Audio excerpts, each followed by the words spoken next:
श्री राम के भव्य मंदिर का ग्राउंड ब्रेकिंग समारोह 5 अगस्त को प्रधानमंत्री नरेंद्र मोदी के हाथों अयोध्या में होगा। इस पृष्ठभूमि में नागपुर में भी जल्लोष मनाया जा रहा है। भाजपा विधायक कृष्णा खोपड़े विधायक और भाजपा शहर अध्यक्ष प्रवीण दटके के नेतृत्व में आज नागपुर में भाजपा कार्यकर्ताओं और नागरिकों को भगवा ध्वज वितरित किए गए। इस समय भाजपा कार्यकर्ताओं और नागरिकों ने हाथों में भगवा झंडे लेकर जश्न मनाया। इस अवसर पर गजराज के लोगों ने ढोल की थाप पर नृत्य किया और जय श्री राम का जाप जपा।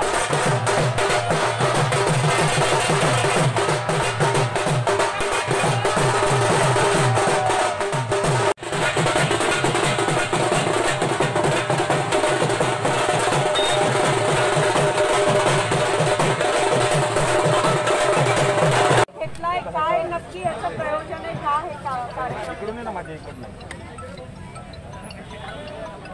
5 तारखेला 500 वर्षाच्या इतिहासामध्ये पहिल्यांदा अयोध्येमध्ये 5 तारखेला पंतप्रधान नरेंद्र मोदीजीच्या शुभ हस्ते राम प्रभू रामजीच्या त्या मंदिराच्या भूमिपूजन त्या ठिकाणी होणार आहे आणि संपूर्ण देशामध्ये नागपूर शहरामध्ये पूर्व नागपूरमध्ये फार मोठ्या प्रमाणात जल्लोषचा कार्यक्रम आहे। या 5 तारखेला आम्ही 500 वर्ष झाल्यामुळे पूर्व नागपूरच्या 51 ठिकाणी आम्ही कार्यक्रमाचे आयोजन केले आहे।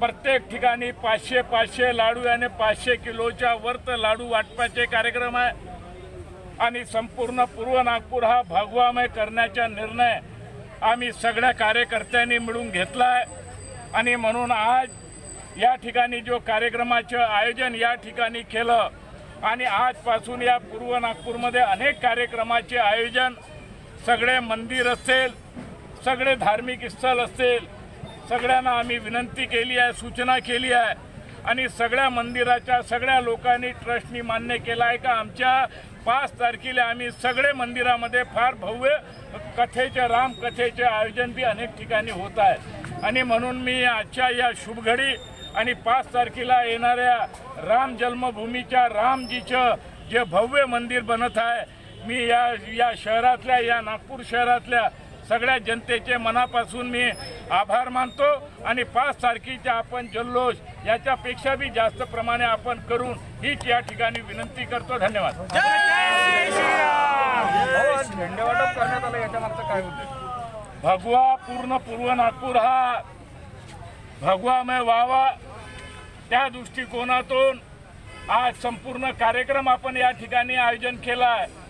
हा कार्यक्रम संपल्यानंतर पूर्व नागपूरचे नगरसेवक असतील कार्यकर्ते असतील जे कोणी मागेल झेंडे ते सगळे झेंडे आम्ही देऊन आणि पूर्व नागपूर हा भगवामय या ठिकाणी होणार आहे ही या ठिकाणी विनंती।